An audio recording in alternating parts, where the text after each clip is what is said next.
Hello, I'm John, and this is my show, An American Scheme. This will be episode 3. This will be the episode where I'm going to start explaining what I started to discover when I started to look into the possibility that could Diana Ross be Michael Jackson's actual mother. So instantly, the first thing I would look at was the birth dates. So Diana Ross, and here's the crazy thing: some people just for me to even say that they're going to be mad that I would even make this accusation. But it's an accusation that I'm making. I'm not trying to tell you you have to believe this or to believe it whatsoever. This is purely just something I believe, and I'm just expressing my opinions. So Diana Ross would have been 13 years old and about 8 months, 13 years and 8 months old at the time that Michael is conceived. So I know people are going to be mad about that. So Smokey, I can't remember exactly, but I'm assuming he's around 17 to 18 right at that time. He's just getting close to 18. So I've searched this whole thing, and so I've put together a basic timeline of how I think the first most important parts, how it originally happened.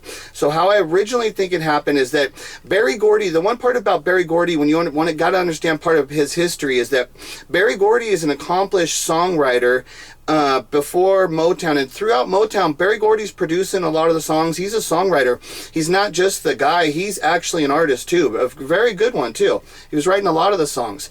But as he's writing the songs that he was writing for Jackie Wilson, which is the Lonely Teardrops, that's like the really big song that I remember. There was a big hit. And as he's writing those songs, he's part of actually a songwriting team. It's his sister Gwen and Gwen's boyfriend Billy, I guess they call him, who later, Billy's got direct connections to Chess Records from what I understand, because I will get into later that the Chess Records in Chicago with Joe Jackson and stuff, and I believe that there's connections there to be made with Berry Gordy and Joe Jackson in the scene. They were running around in the same scene. But so Berry Gordy's writing songs and he's making hit songs. He's learning the business is actually what he's doing, but he's not becoming a success financially. There's 3 people to split that money from, so they're not actually making it. To make it, he learns what he's got to do is you need to own the record company. That's where all the money's at.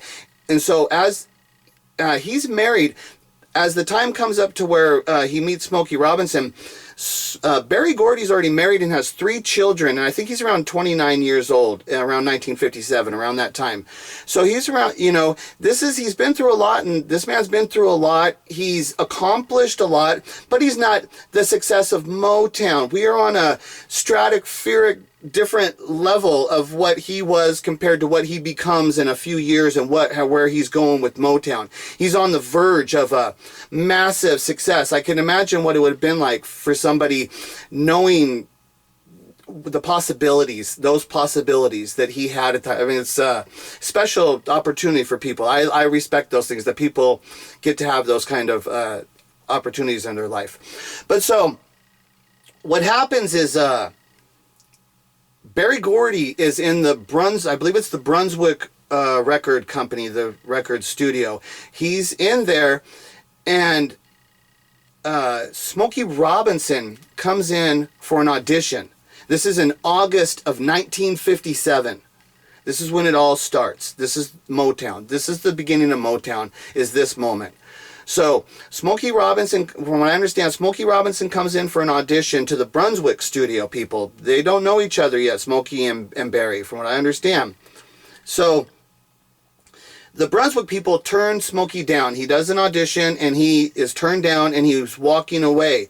Berry Gordy recognizes, being an artist himself, understanding what it takes to write songs and actually what an artist actually is, and the age of Smokey would have been important. 18 years old, he's exactly the age of what he's going to want. That's what you want your artist to be. Exactly where you can form them and turn them in and build them for a long career and everything. So Berry Gordy, being the smart guy that he is, Berry Gordy runs after Smokey, and that's where their relationship begins. So this is in August of 57. And it's instantly a serious thing. It's not taking them long. They're instantly getting right into it. And Tamla Records is originally formed on January 21st, 1959. So you're less than a year and a half away from when they originally met to when they've got Tamla. Boom, Tamla's the real deal. That's Motown. Tamla's the first part of where it started.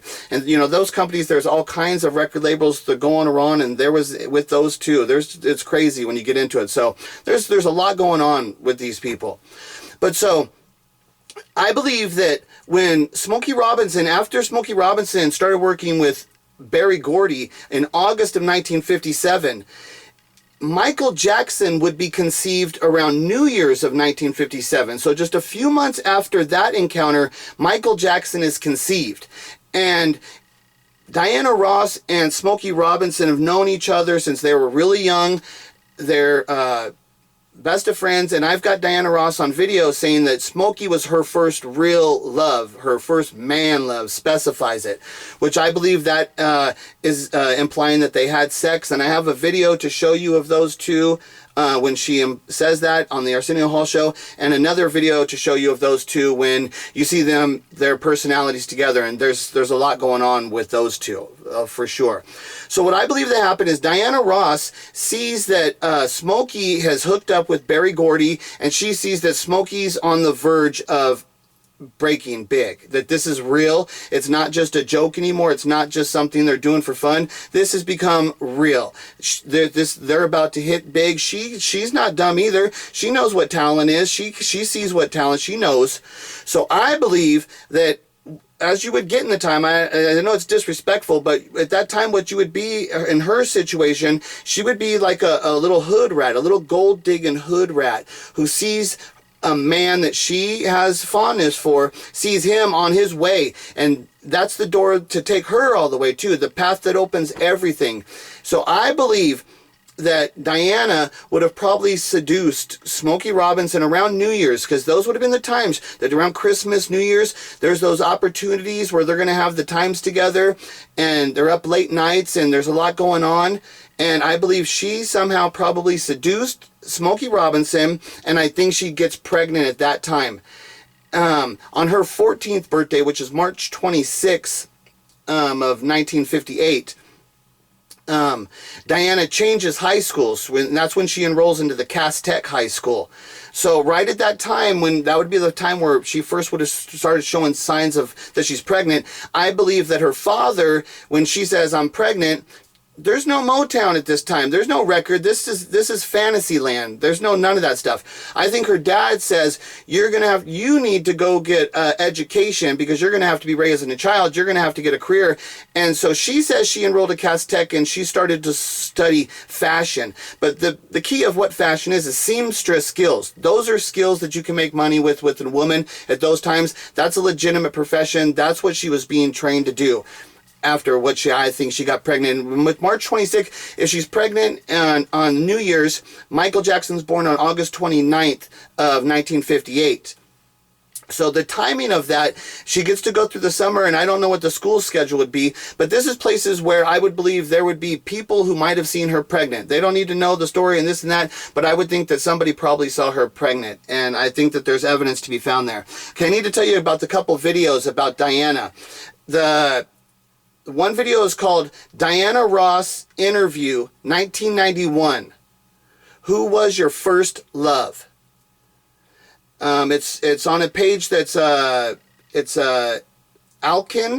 or ICANN 74, and the video runs about 10 minutes. But if you jump in at the video at 8:42 and watch it there you'll hear all of the important information of what the real stuff of what I want you to hear, where she talks about that she's in love with Smokey Robinson, her first love, and how he is the one that was very important for her career. And she explains a lot there. She explains it better than I do, so please watch the video. The other video is Missing You, in quotations, or whatever those are, parentheses. I'm not educated, motherfucker. It's Missing You, Diana Ross and Smokey Robinson. The page is published under the name is, the guy is GUA 117.